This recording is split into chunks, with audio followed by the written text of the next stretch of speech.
We're going to show, Susan and I are going to show you some of the simple things that we do. You'll want to collect some royal jelly. Whenever you have a hive that has a lot of queen cells in, you can take the royal jelly out. I just keep it in a small vial in my freezer, and then I'll show you how that we build, how we make the cells. But this is so simple that even Paul, as old as he is, how old are you? 9? 8. Paul can do it. So you slip these in. They clip right into these plastic frames, and this is how we get ready to prime them with the royal jelly. And how many do we have? 1, 2, 3, 4, 5, 6, 7, 8, 9, 10, 11. This bar can hold 15.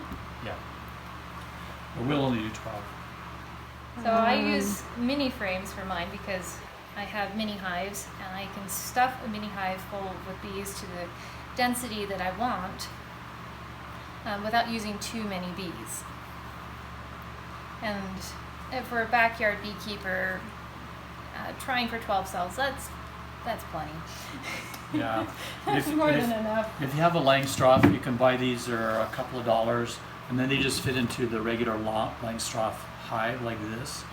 And so this is a grafting frame, but this particular bar is designed such that you don't need a grafting frame for it. You just get a foundationless frame and a couple of screws, and you can screw this in and rotate it so that it's easy to use.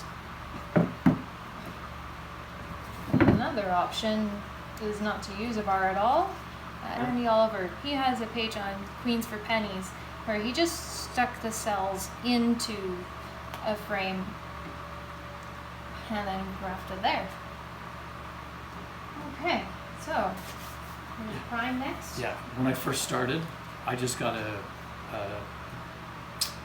paint stirrer. Yeah, And drilled little holes in it and pushed these into the paint stirrer. So that works. two options here. One of them is a homemade one. This is a hanger with a bead end, and Susan is using the scoop end of a German hive tool. So there's all sorts of ways that you can do it. I'm going to put the jelly on the back of the spoon and put it in the center. Now I've grafted without priming first. Priming makes it significantly easier and definitely increases my take. So probably got a little bit too much jelly in there, but they're not going to care. So we used pure jelly for these, but you normally You're just going to dilute it a thin it little out bit. Yeah, I just put it here, and then And why would you do that? it's just so Easier for it to take? it spreads a little easier, and That makes sense. Is your objective to coat the inside of the cup all the Yeah. way? Okay. See, she's That's got yours? Okay. yeah. So Yeah, I put a- just did a little bit. So I just put a little bit of water in, then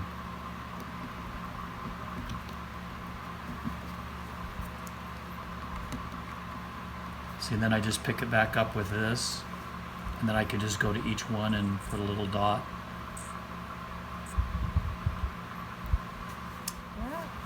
Now what I do is I put these underneath, this is a wet cloth. You don't want the... You used a heating pad? A heating pad. I'm looking for larvae that just hatched, about the size of an egg. Right in here. Yeah, there's a couple over there. So I see Do you need that. do you need the Chinese grafting tool? Or are you gonna you're gonna use that one, okay. This one's a little wider than what I'm just using. Is that the yeah. Would What it do be... you normally use? That's it. Okay. Yeah, that one might be. Did I get her? I did. Okay. So I have the larva on this. And now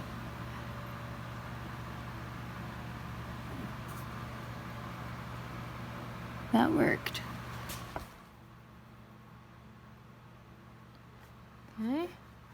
She's kind of on the back side of this. We don't want to flip her. This one? Yeah. So if I, okay, I think I got her right side up. Paul is Susan's 8-year-old son, and he has done some grafting. He's raised a couple of queens. Got her. That's a Good nice job. one. Good job, Paul. Oh, you put it,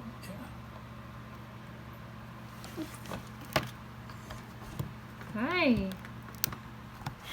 This is a Chinese grafting tool. We've got a little bit of bamboo on it. This is probably the most popular grafting tool because it makes this so easy.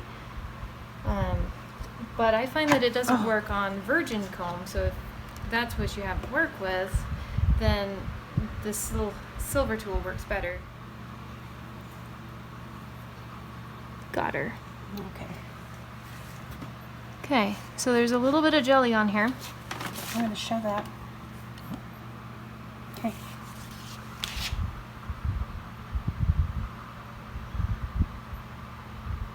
Does that push it off? Yes, That's what the little... but it also, having the jelly in there, it also kind of pulls it off for you. So you don't have to push as hard. one of the other options is to use these Something like that. glasses like the dentists use, and Rosemary is going to now using them and a light. She's going to use the Chinese grafting tool and look grab right here. a Wait. larva. That one's a little older. Okay. So ideally, you'd get one like that one. Okay. So I'm going to slide down the... Yeah. Now you're going to put this into a mini hive as our cell builder, or cell starter. Once the cells are started, you can move them to a queen right finisher if you want.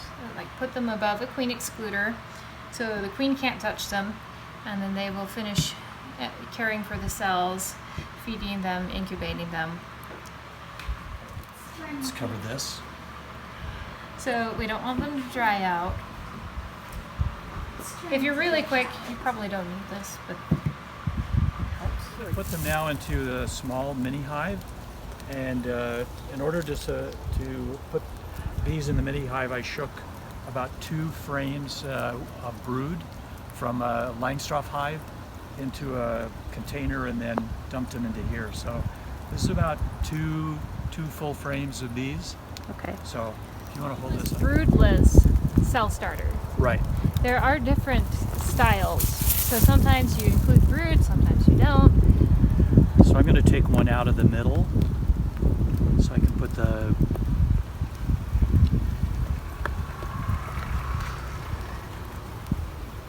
Do you have a pollen frame in here? I will put one, yes. See, they've already started to fill this up. So then we take the Grafting frame. These bees have been queenless since last night. right. They were. Okay, it has been a couple of days since we grafted. Now we're going to check on them and see how they do.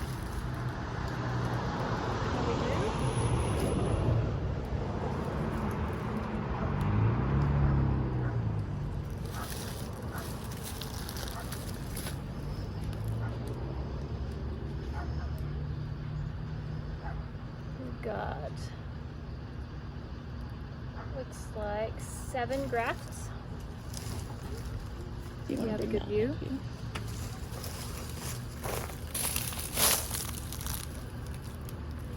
They're covered with bees.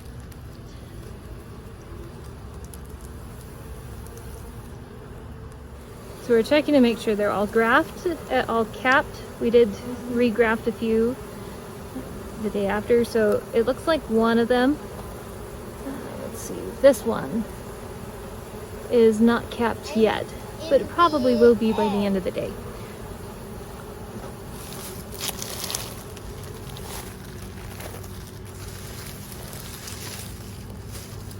So, this is optional for queen rearing. We're going to use an incubator that helps keep the bees from tearing down cells. We can get more cells, possibly.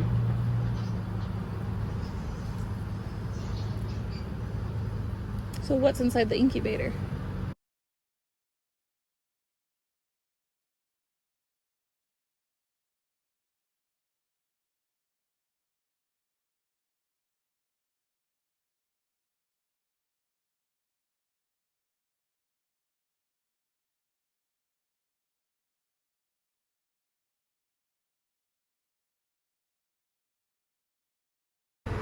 What are you putting the cells in?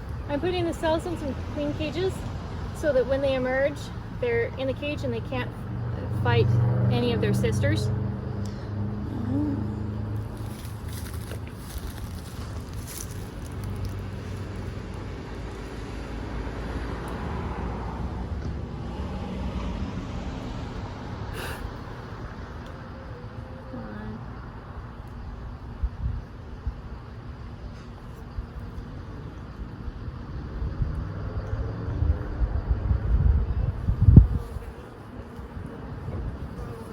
Make sure the bees are off.